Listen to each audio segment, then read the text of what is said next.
All right, let's talk about the Blue Book. For anyone who's ever had to write a legal brief or a paper, just hearing that word can be, a little stressful. It feels like this huge, impossible book of rules that's just designed to trip you up. But what if I told you the secret to mastering it has nothing to do with memorizing every single rule? I mean, it's a real question, isn't it? You spend all this time building what you think is a perfect argument, and then you just get completely bogged down in this mess of italics and periods and signals you don't quite understand. It's a shared pain, for sure. But that frustration, it usually comes from looking at the whole problem from the wrong angle. And this is the big shift. You can forget trying to cram hundreds of pages into your brain. Getting good at bluebooking is really about understanding one simple pattern: the relationship between what you're claiming in your sentence and the source you're using to prove it. It's way more of a logic puzzle than it is a memory test. And that gets to the absolute heart of the matter. When your argument feels a little shaky or a citation just looks off, it's almost never because you used a comma where you should have used a period. No, it's because the source you chose doesn't actually logically support the thing you just said. The citation is just the symptom of a problem in your reasoning. So if the problem is really about logic, what do these mistakes actually look like out in the wild? Well, they usually fall into one of three really common traps. And these are the kinds of things that can seriously undermine an otherwise great argument without you even realizing it. Let's break them down. Okay, first up, misleading signals. This is when you write a super confident sentence, but the source you cite is kind of weak. It doesn't quite say what you're saying. You're trying to force it. The second big one is treating all your sources like they're created equal. They're not.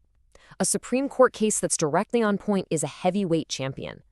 A law review article that just gives some background, that's totally different, and your citations have to show you know the difference. And finally, the classic string cite.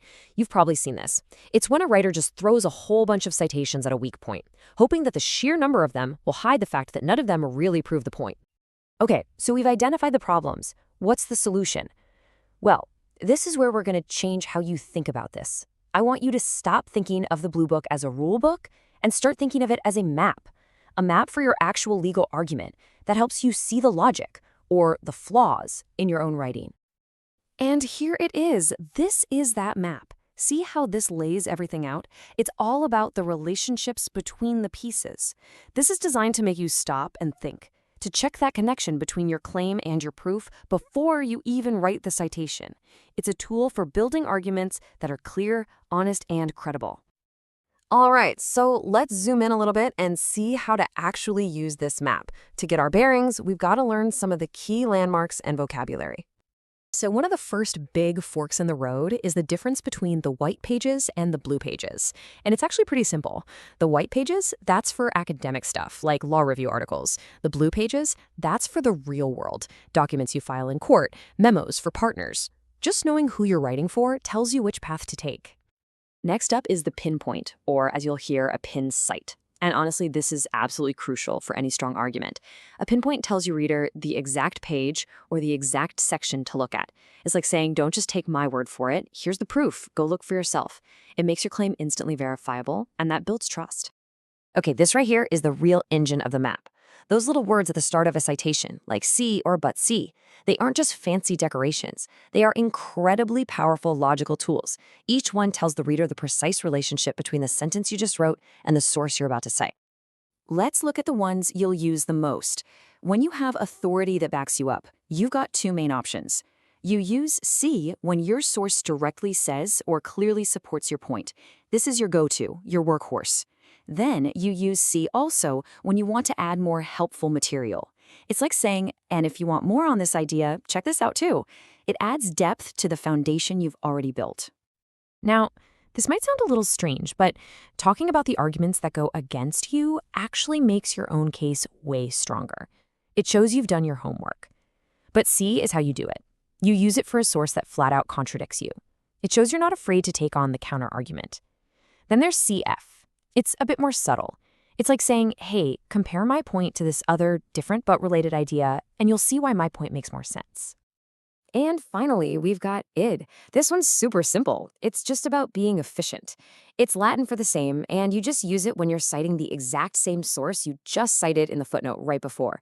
It keeps things clean. That's all. So once you start to see citation like this as a logical map, The whole game changes. It stops being this awful chore you have to do at the very end. Instead, it becomes this amazing reality check, a tool you can use to test your own argument as you're writing it.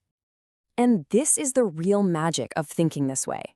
When you're looking at your map and you can't figure out which signal to use, you're not sure if it's a C or maybe a CF, that's a huge red flag. The map is basically screaming at you that the logical link in your own head is fuzzy. It gives you a chance to go back and fix your reasoning, not just your punctuation. So here's the big takeaway. Good citation is actually an act of confidence. It's not about trying to hide a weak argument behind a wall of sources.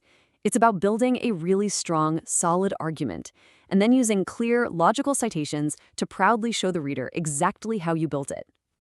So, the next time you sit down to write, I want you to ask yourself this question. Are the citations you're using a solid, logical foundation that your argument is built on, or are they just a facade, trying to paper over the cracks in your reasoning? Using this map will help you make sure it's always the foundation. For more tools and reference guides, visit the L.A.W.S Toolkit.